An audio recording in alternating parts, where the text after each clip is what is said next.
We always see ourselves as David, not as Saul the coward, not as the army of Israel in the ditches trembling. We see ourselves, yeah, that's me, David. I'm going to run at my giant until you get one. We never see ourselves as, we see ourselves as Shadrach, Meshach, and Abednego. I'll never bow to the culture that I'm in. Oh, no. And as soon as they said, you can't worship, put your mask on and shut up, we all shut up and we all stopped worshiping. Now, I'm not getting in that. Just relax. But I'm just saying.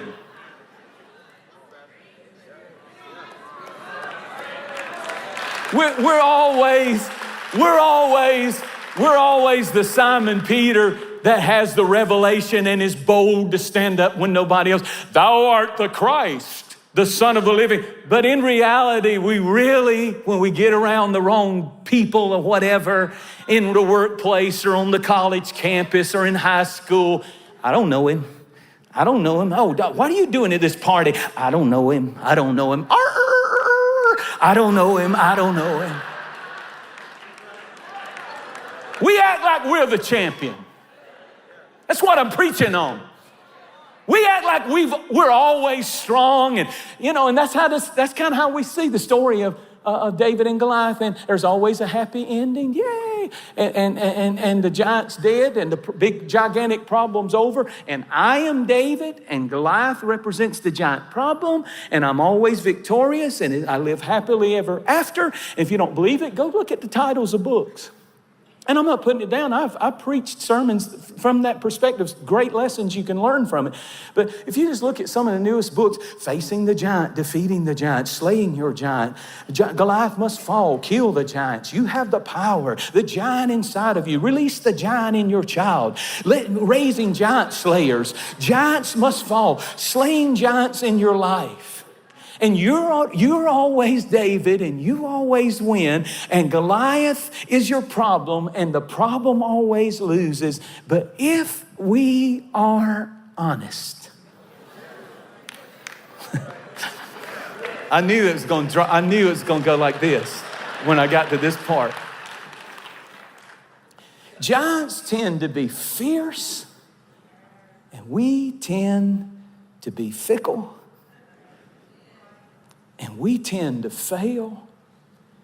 1 Corinthians 10 lists failure after failure after failure after failure. And then it says this unbelievable verse, and these things were written for our example. And then it concludes the whole story after failure, failure, failure, failure. These things were written for our example. In 1 Corinthians 10 and verse 12, wherefore, let him that thinks he stands, thinks he's David, take heed lest he fall, because I've seen you fight your giants. You've seen me fight mine, and they keep getting up. They're like Jason. I kill them, and they get back up. They get back up. They get back up. Y'all know I'm preaching the truth. I mean, I'm not always the winner. In my mind, when I hear people preaching, I'm always innocent Abel. I'm never hateful Cain. I'm always loyal Abraham. I'm never greedy Lot. I'm always holy Moses coming down off the mountain. I'm never the wild backing it up on the golden calf, smoking weed around the campfire.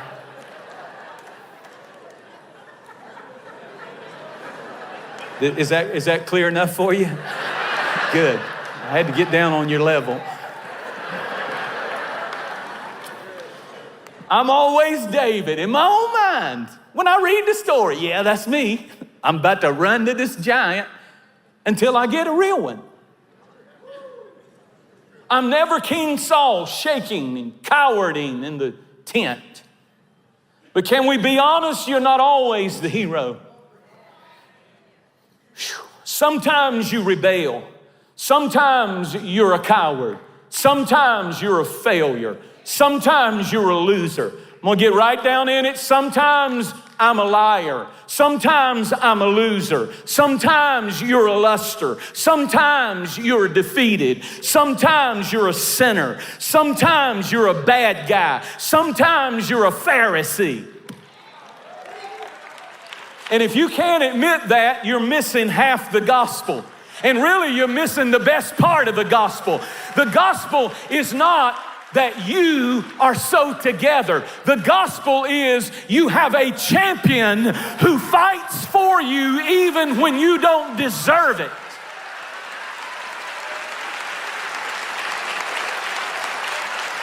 On your own, you're not great. I hate to tell you this, read all the books you want to read about awakening the champion in you, all of that. We all need lifting up. I'm not putting that down. I like good books that motivate and lift me up and get me going and pump me up and all that. But when it's all said and done, on your own, you're not great. On your own, you're not a hero. On your own, you're not victorious.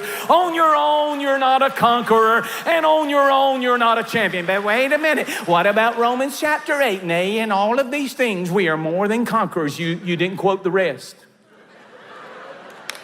You missed two words, through him. Through him. Everybody shout, through him. I am more than a conqueror. Everybody give him the greatest praise you can. That right there ought to release the worshiper in you. You are not a champion. You can awaken him and you can get pumped up, but then the endorphins, they go away. You get weary. I found myself this week. I was in the hills watching my champion go out in the valley for me and risk his life. I'm in the hill of failure. I'm in the hill of fear. I'm weak and timid and scared, panicked, afraid of the future. But here goes this pitiful, weak, looking in the natural, tall Galilean dragging a cross, so weak that he drops to his knees under the weight of it, and Goliath, Satan, belts out a laugh. This is it? This is your champion? Look at him. He can't even carry his own cross. You insult me by sending him? He doesn't have any weapons. Look at my weapons. His only weapon is blood. His only weapon is his name and his blood. What a pitiful weapon.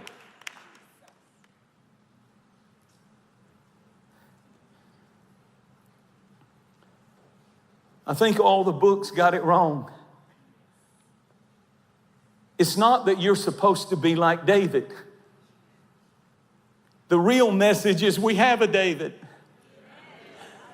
The real message is we have a champion. You don't have to be a champion. And when you especially feel like a loser and not a victor, not a champion, when you especially suffer loss and setback and you're still struggling with that addiction, you're still struggling with that family issue, you're still struggling with that health issue, and you don't feel like a champion, you don't have to be a champion. You don't have to be strong all the time. All you got to do is do what the army of Israel did. The Bible said when they saw their champion defeat Goliath, and he has done it on the cross. He went to that cross and he defeated and cut Goliath's head off. Satan has been defeated. The Bible said the army came up out of the trenches and started shouting and ran toward the enemy's camp and took all the spoils out of their tent. And they didn't fight one bit. They saw with right perspective who their champion was. It was not in their strength, because when David went to fight Goliath, David, listen to me, was not just fighting for his life, he was fighting for his troops' life. And when Jesus went to the cross to defeat Satan, death, hell, and the grave, he was not just fighting for his life when he was turning and twisting with nails and spears.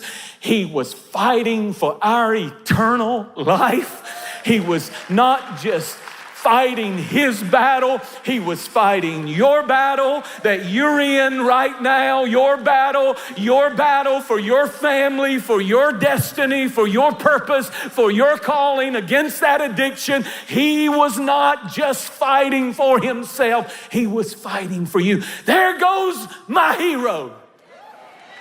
There goes my champion.